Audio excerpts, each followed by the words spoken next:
Ekabo. Welcome, everyone. And today I have a guest. He's a prince, by the way, guys. And I'm going to try my best to pronounce his title well. Sòókò. He's laughing at me. Deji Ajomale-Mcword is the founder of Sports, Tourism, and Diplomacy Forum. It used to be called African Sports Tourism Week, right? Correct. And then he's also the founder of World Sports Tourism Day, organizer of International Diplomacy, Stableford Golf Tournament. I think that one's happening very soon. Yeah, it's the trade relations that is coming up. Okay, that's the one. Correct. I know it's on LinkedIn, and then he's also the editor in chief of Afri Diplomat magazine, and you guys, this guy wears many hats in sports tourism, and the managing director at Diplomacy Publishing and Events. Plus, he's the commissioner of sports tourism, in African Tourism Board. All right, guys, welcome our dear Prince Deji. Thank you very much. Ajala Nene. All right, so let's go straight to the point. How did you get here? Why the tourism space? Why sports tourism? I can see it's like you're living and dying and breathing there. Why? Well,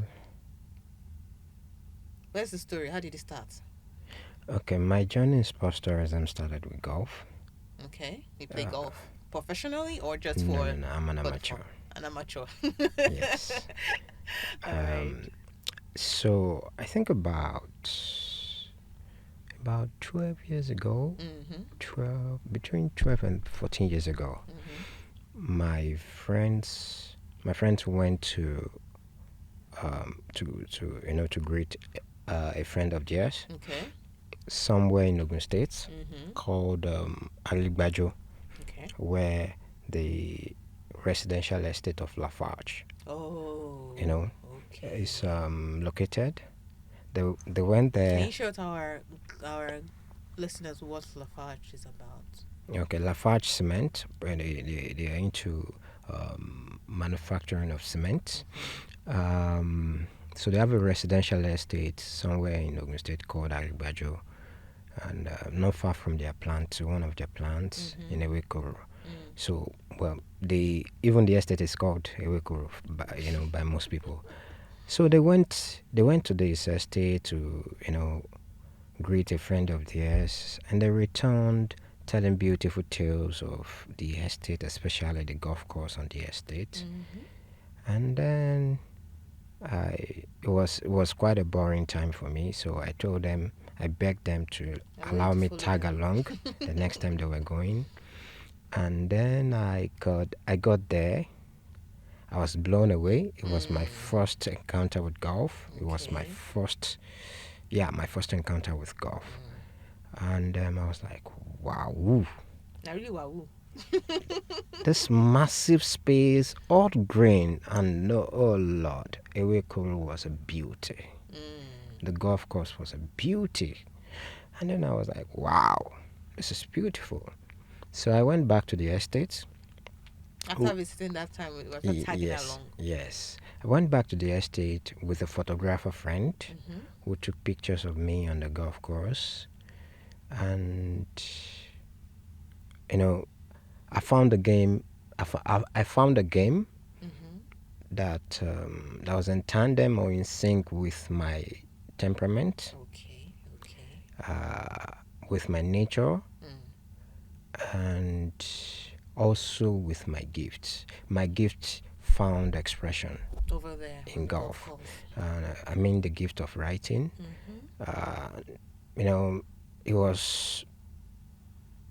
It's the kind of sport where I do something right or wrong, and then a life lesson jumps at me. From there. So I started writing about the game. And you say you're an amateur. Yes, I am. Okay, I'll allow you to say that. So in 2014, I released my first golf book. Okay. Well, Do you still have copies? The most recent editions, yes, I have on what is it called? On Amazon. Amazon, okay. On Amazon, I What's have. it called? On Amazon, I have Life, Humanity and Leadership according to Golf. And then I have Psalm 23 and the 4 Kadi. Interesting. You can find all that on Amazon. Yes, they are. All right, so those who are listening, if you really want to read his book on golf and how it's connected, please go and check it on Amazon. Thank you.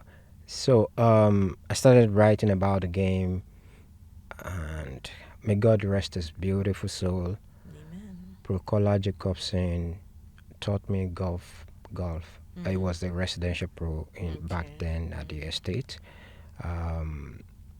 He encouraged me to pick up the game, gave me my first golf shoes, gave me my first golf sets, and I picked up the game from there. In 2014, like I mentioned, I released my first book, launched it with a golf kitty or tournament, if you may. Yeah.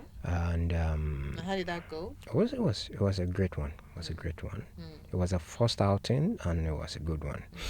And then, from a golf course or a golf club tucked away somewhere on an estate in a remote area in Ogun State, my first after Ewekoro, I think I had a couple of tournaments in Ewekoro, and then from there, the next tournament was in Ikoyi Club. The Travel Cup, 2017, alongside Nigeria Travel Week. I remember. Yeah, I had a Tourism Cup, 2017. In 2019, I returned again to Ikoyi Club with International Diplomat Stableford Golf Tournament. Okay. That's when you changed the name, right? I mean international, or was it already in existence? No, it was the debut of that very tournament. Of that one. Okay, yes, in 2019. Okay. And it feels as if you've done it for like. It feels as if you've done it for like 20-something years. No, it's just it started in 2019. In 2019. And later moved it to the diplomatic BI city of Abuja. Man, it's been on since 2022 at IBB International Golf and Country Club. So far, so good. Actually, last month makes it 10 years since my first golf tournament. Thank you. It's been an exciting journey. It's been an exciting one. It feels good. I know that feeling. It feels good. It feels good. It hasn't been without its challenges. But then who doesn't have challenges? It feels good. Even I'm sure Apple and Co, that when they do their events, they have challenges, and these are big parties. So definitely. But if I may ask, how have you been able to connect this thing you're doing, especially with this golf tournaments and everything, with tourism? So, my proper journey into sports tourism. Of course, I've been doing stuff before then, but when I eventually put myself out there was 2018. Okay. When African Sports Tourism Week made a debut. Yeah. And then in 2019, I took a very bold step and took the event to Ghana, to Accra, Ghana in 2019. And so basically the journey started because I looked around. First and foremost, golf opened my eyes to sports tourism, like I mentioned earlier. Yes. I saw that golfers have a knack for travel. Yeah. They move around a lot. If it's not local, it is international. Yeah. So they move around a lot. And I also looked around the landscape in Nigeria, especially as at then. I looked around the landscape. I saw knowledge gap. I saw knowledge gap. I saw unwillingness to collaborate on the part of sport and tourism, especially administrators. And I felt, I think I need to stay here and make an impact. Connect these two together. And make an impact. You know what they say about, if you want to be relevant in life, stay where there is a problem, prefer solution to it, make your impact there. and make your impact there. So I felt, okay, this looks like something worth my youthful energy, and it's been an exciting journey so far. What have the challenges been? Mention at least 2 or 3 challenges you've had so far. Number one is the unwillingness of the administrators to collaborate from both parties. Yes. Why is that? Why do you think that's a problem? Because I know internationally, sports and tourism actually do a lot together, right? We're going to talk about cycling. You see they're coming and make sure they're promoting the places they're cycling. Even swimming, they're promoting the places. Why is that a problem for us here, in not just Nigeria, but also in Africa? Yeah, absolutely. It's not a problem that can be solved. Unique to Nigeria. It is not. It's like you rightly mentioned. It can be said to be an African problem. A Pan-African problem. In almost every country of this continent, you find that problem, and it's usually for some countries. Okay, let me stick to Nigeria. Okay. In Nigeria, the number one reason why that is not happening is because everyone is trying to protect something. I don't know, pot of whatever, my pot of soup. Don't come near it. So do you think it's maybe protect their position, protect the money they're making from this thing? They don't want to share it with other people. Let's call a spade here, Deji. Okay, this is a safe space. Since this is a safe space, I think it's a problem of someone trying to protect his pot of soup. Okay. What he's gaining from it doesn't want other people what he or she's gaining from it. They don't want other people to enjoy. There's a lot of self-aggrandizement going on in both spaces. So they don't. And I'm like, I usually tell some of them, like, okay, whatever it is pot of soup is. But there's still room for collaboration, even with that. Pot of soup, yeah. There's still room for collaboration. And it's also the Nigerian problem of leadership, where positions are seen as personal property instead of national property, instead of a mandate committed into your hands. A mandate given to you that has a lifespan. So exactly. Use the people as their personal opportunity to do what they want to do with it. Exactly. So so you find people who are pursuing self-interest above the interest of the destination. Okay. And that's why you find, an EMS-man at the Sports Commission doing everything he can to ensure there's no collaboration with the Tourism Board. You find the Tourism Board sitting in their office expecting the Sports Commission to come and meet them. Now, I usually say it this way, and I find a lot of, on the part of the Sports Commission or Ministry, let me say Sports Commission, on the part of the Sports Commission, you find, once their cousin or someone they know, as a mushroom travel agency, they feel that cousin is all the professional they need. And then you find cases of LOCs, local organizing committees, going to bid for events, sporting events, and the tourism board has absolutely no input in the bidding document. Now, who is the custodian of every room, every hotel room in that destination? Is the tourism board. Who is the custodian of every attraction in that destination? Is the tourism board. Who knows all the Airbnbs? Tourism board. Okay, if you need to do a makeshift arrangement for accommodation, maybe all the outlets that come all the rooms, all the hotel rooms are already booked. Yes.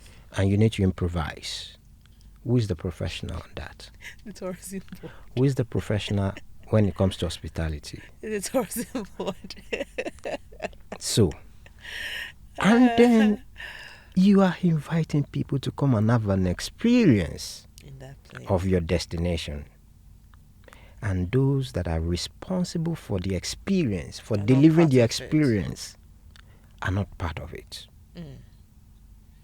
I had this, when at the African Sports Tourism Summit in 2019, this question came up. And, I won't mention his name. He's a popular person.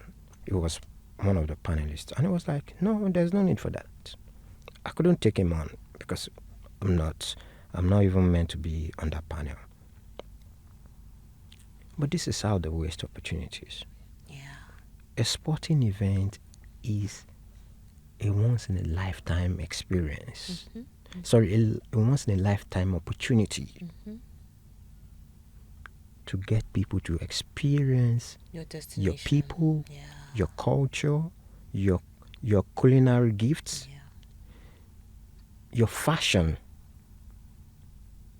It's a once-in-a-lifetime experience, depending on the kind of event. Till tomorrow, South Africa is still benefiting from South Africa World Cup 2010. Because they may not have had it perfect, but they did a great job. Good job. I was very proud of them. They did a great job. Until tomorrow, a good chunk of the sports tourists or football fans who came still have South Africa ingrained somewhere in their brain. Yeah. And I'm sure some of them have gone back there again to explore other provinces. You can be sure. You can be sure of that. So, and the reason why South Africa was able to do that is because they understand these things. When Springbok is playing in a tournament, you find South African tourism making posts, cheering them on, whatever it is. They even recently, I think they have as an ambassador amongst the Springboks. Yeah, that's so nice. So they understand how these things work. Together. So the tourism board, the sport ministry, the tourism board or ministry, and ministry rather, and the sports commission and the department for sports, they work together. Okay, sorry, let me just pause you there. I know you're part of NESG, the Nigerian Economic Summit Group, the sports thematic group. Yeah, sports thematic group. Have you guys been able to incorporate, because I know I'm also part of the tourism and travel thematic group, and I know that we're under the same body, but we're all different. Have you guys been able to, I know you guys have gone far, have you been able to raise these issues that will be very helpful in collaborating with we in the tourism space? I know people like Moyo of Ogunshayinde. Yes, Ogunshayinde of Radisson. I know she's part of the team too, and I know I've seen a lot of things that you guys have done. But have you been able to raise this issue? That's a way that we can end up connecting with you guys and making sure that there's a collaboration. Okay. If you haven't, it's okay. But I just We want are to ask. actually the sports industry thematic group. There were a lot of efforts were made, I can remember correctly. I think there were about 3 or 4 that were Subgroups. directly, in the subgroup in sport, entertainment, and tourism. Yes. There was also Abimbola Ilo. Abimbola Ilo is Is it for the creative? No. Abimbola Ilo is another big name in sports tourism, Okay. but it does more of international sports tourism. Okay. It's a big name. Okay. It's a big name actually. Okay. And then and of course my good friend Honorable Elizabeth Idoko Okogun. A lot of efforts. I made recommendations, and some of the recommendations that I made, as part of my contributions to what eventually became the national sport industry policy, Yeah. which was, By the way, you which guys, was- well done. I know it thank wasn't you. easy work. I Thank know you what we're very going much. through now for the tourism sector. Thank you very much. Which was, signed into policy by the Federal Executive Council Yeah. sometime, I think, 2021 or 2022 or thereabout. So, some of the recommendations that I made. So basically, I see this as my calling. Yeah, I know. I see this as my calling. I don't know what anyone else is doing outside what we've already been able to deliver, under the auspices of Nigeria Economic Summit Group. Yeah. I personally see this as my calling, using every avenue to bring the two landscapes together and keep reminding them that, hey, these are our confluence is a natural one. It's not something we need to go and create. The confluence of sport and tourism is a natural one. So, I happened to be I brokered the deal. I brokered the deal between the organizers of Lagos City Marathon, Access Bank Lagos City Marathon, and Kenya Airways. Interesting. Echo show. Well done. Thank you. And as part of my plans to push sports tourism through that platform, on that platform, I delivered Kenya Airways, and I felt, okay, let me also deliver Lagos tourism. And it was heartbreaking. There is, I won't, in their defense, it's not totally in their fault. I'm not.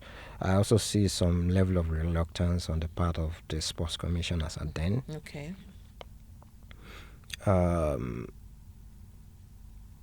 But Lagos tourism never did enough. Why is it that these people are not seeing the big picture? I mean, it breaks my heart. Like, why? Why are they not seeing the big picture? To put things in Lagos Marathon, like Access Bank Lagos Marathon, is like an international thing. We shouldn't even be calling them. They should be saying, you guys, let's do something together. To put things in proper perspective, let nobody deceive you. There is absolutely nothing that delivers the footfall. The kind of footfall Lagos City Marathon delivers to Lagos. There is no conference, no travel expo, no summit, no concerts. They don't even come close to the rewards you get from this Lagos the footfall that Lagos City Marathon delivers every year to Lagos. And I'm talking about the footfall of non-residents of Lagos. Absolutely non-residents of Lagos from different parts of the world. And they touched down in Lagos. I gave them a breakdown of the benefits. That are sustainable. There's a 2-week there's a 2-week expo before the marathon at the stadium. Okay. Every 2 weeks before the marathon, if you go to the stadium, you will find exhibitions and stuff. You will find it there. That is 2 weeks opportunity for 2 weeks exhibition of what Lagos has to offer as far as tourism is concerned. One. Two, working with the organizers means that you get an opportunity to influence the TV content. The media. No, not the media per se. The TV content. What is TV? Okay, so here is, you would find in this major sporting events across the world, especially in other parts of the world other than Africa, you would find intentionality. You would find intentionality in the way they designed, for an example, a marathon or road race. First, now the organizers of the marathon, Lagos City Marathon, and maybe the Sports Commission designed a route. Okay. Lagos Tourism had no input. Now, who knows where the attractions are? It's them, the Lagos Tourism Board. Now, they know what the international lenses should be capturing, because there are millions who would be watching from different parts of the world.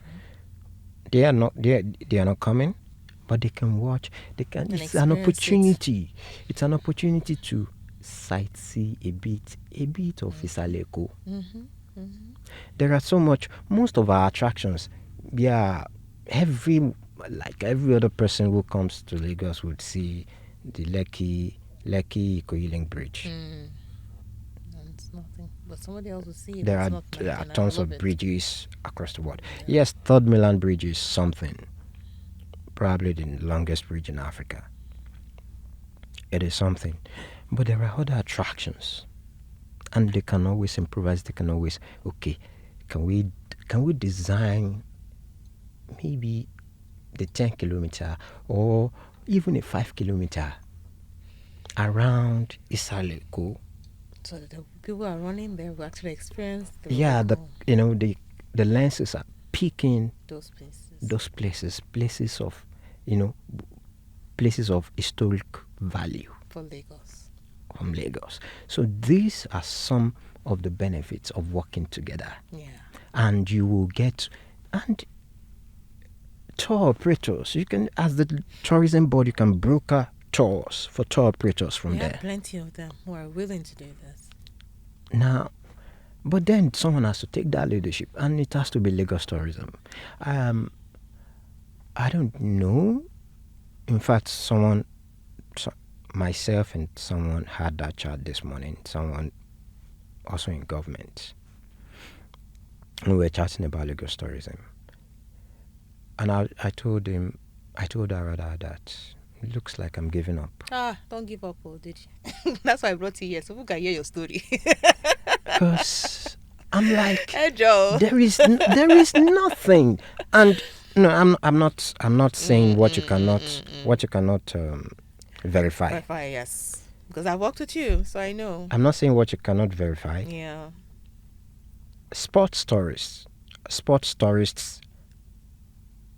are the biggest spenders in the world as far as tourism is concerned. Yeah. When they are in town, they are in town. And then tons of them come to Lagos. No one to show them around. No one to show them. In fact, I can remember very correctly. Very correctly, I remember this. The last Lagos City Marathon in February. The vice president of World Athletics was in town. Okay. He was in town. They had the press briefing, the press conference a day before the marathon. I saw him at the press briefing, And I also saw him at the hotel where he was lodged. And by Sunday, was it Sunday or Monday morning, he was gone. Nobody showed him Experienced around. almost nothing. What an opportunity lost. And that's the case of most of these people who come. There were also guys from World Athletics who came to town. The other guys. There were people from other, people within the athletics community from other countries, administrators, who came, experienced next to nothing of Lagos. I think until we learn to be intentional about these things, Nigeria would never become a tourist destination. Yeah, I agree with you. We are not. Let's not deceive ourselves. We've We are not reached there. We're scratching the travelers. surface. We are a travelers destination. Not a tourist destination. No, we are because a lot of flights. We get a lot of flights, Yeah, and that deceives us. Most of these guys who touch down Yeah. in Lagos, in More Abuja, business. Let's go for business. more of business, and a good And chunk then of them come. don't even stay in hotels. They already have accommodation sorted. Yeah. Yeah. So Nigeria's not benefiting from that. Hmm. So, Okay. enough of that. Yes. We are getting too serious. We're getting too serious. But I'm glad you shared this because it's important for us to understand the benefits of. Some people are like, "What sports tourism? How does sports and tourism connect?" It connects in so many ways. Like I'm a sports person. I used to play basketball back then in school. I played football also. I ran and represented my school in like athletic competitions, relays. So I know the benefits of traveling to just go to these places, right? You do road trips, you get there. If your host is there, they will not take you around and all those kinds. So I know the benefits of sports and tourism. And I'm a World Cup fan, Olympic fan. I always schedule to watch all the games, so I know the benefits. And what I love about Olympics is that you get to see all the different countries and you show their culture. That wherever they are in that country, you get to see them playing and experiencing the culture of those people. So yeah, like I said, we're getting too serious, but we'll get there. It's nice that you mentioned culture. I was on a podcast sometime last month, and I mentioned how we got it wrong by, the African Games is already wrong. That's CAF. No. Which one? African Games. Oh, the African Games. The African Games. We got it wrong from the start. How do you call something an African Games when you are playing other continent sports? So I'm going to put this out there, and I'm doing something about this. Maybe later this year or next year. Sport never started as a business. Sport never started as a multi-billion-dollar industry that it is today. Sports started as a way of life of a people. Sports started as a way of a people exacting their physicality and exercising their mind and expressing their humanity. That's how sports started. Every sport, especially those ones that started from 100 years and and before. Golf, almighty golf, started as a culture, a way of life of a people, according to varying history, but according to one of them which I favor, golf developed from a game that was invented by shepherds. Shepherds. Yes, Interesting. shepherds who were tending to their flocks got bored and decided to, just create something that looks like a ball and hit it around with their shepherd crook. Hmm. And then they felt, okay, we shouldn't just be hitting this thing around. Let's create a hole, like a goalpost. That's how golf was created. And then the bunker, the what's it called? Should I call it something that looks like a crater? Created by the hooves of this flux, served as bunker. And from there, golf became a multi-billion-dollar industry today. Yeah. But it started as a way of life over people. It started humbly, in humble beginning. It started as a way of life over people. Soccer started as a way of life over people. Yeah. We have games that were invented. Reinvented. On the shores of Africa, or within the shores of Africa. Where are they today? Extinct. The Olympics has been known for about 500 years. But let me not say 500 years. Let me say probably like 200 years, because it was just somewhere in Athens and maybe in neighboring, But the Olympics we know today, give or take 200 years. And in almost 200 years of the Olympics, Africa does not have one single game that represents her. Played there. All right.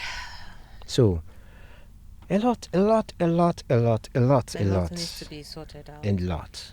All right, let's go to the non-so-serious part now, so that our spirit can calm down. But it's good that we've explained this to our audience. So 3 things about you that people don't know. 3 things. Just 3. Meta. 3.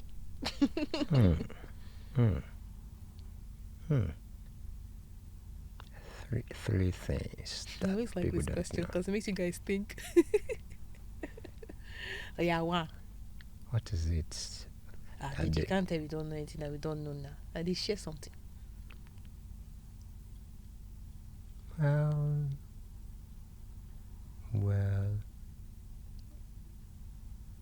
I don't know. How can you not know? 3 things that people don't know. Okay, 3 things about you that we need to know. Let me change it. 3 things about you that we need to know. Okay. Okay, I'm from Ile-Ife. I'm from 2 ruling houses in Ile-Ife. Okay. What else? Number 2. You already know I play golf. You say you claim to be an amateur, but no, we'll take that. I am actually. All right, number 3. Number 3. Oh, poetry is my first love. Interesting. Poetry. Anyway, you say you write. I've seen you write up, so I think I will agree with that. Poetry was my first love. And someone told me some years ago, he said, oh, it's because you have not started hustling. If you start hustling, you do poetry. By the time you start hustling, poetry will be your cash cow. No. He said, this poetry will leave you. And truly. No. But I still go through some of my poems. And I'm like, I love you, guy. Oh, yeah, you should be doing it at least at leisure now, once in a while. Don't let this sports stories kill you. No, that's the thing about writing your poetry. That's the thing about poetry. It should be your. That's the thing about poetry. It's the deepest. It's the deepest form of writing. Of expression. You have to be fully collected. If not, you won't be able to express yourself. It should be. It's a struggle now. Yeah, I'm mandating you to take 1 year leave. All right, Deji, you need to wrap this up. Any advice for anyone listening, especially for those who want to maybe venture into sports tourism? In Nigeria? In Nigeria and Africa. Yes, please be very honest with them, because this is where we live. And I'm very sure we have some young people here listening who are Africans, whether in the diaspora or in in our continent. Okay, in Nigeria, if you want to get into sports tourism, be ready for the long haul. Okay. If you want quick bucks, don't Don't bother. enter. Don't bother.